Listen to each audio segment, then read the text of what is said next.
ಗಮವೆಗೆ ಸರಿ ರಾತ್ರಿಲೇ ಉಕ್ಕಿ ಬರೋದು ಸುರ್ಕೊಂಡಾಗ್ಲೇ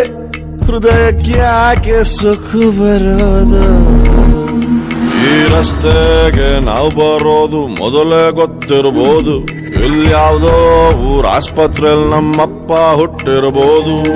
ಇಷ್ಟು ದೊಡ್ಡ ಬ್ರಹ್ಮಾಂಡ ಬೇಕಾ ನಮಗೆ ಹೇಳಿ ಚೂರು ಎಲ್ಲ ತಿಳ್ಕೊಂಡೋರು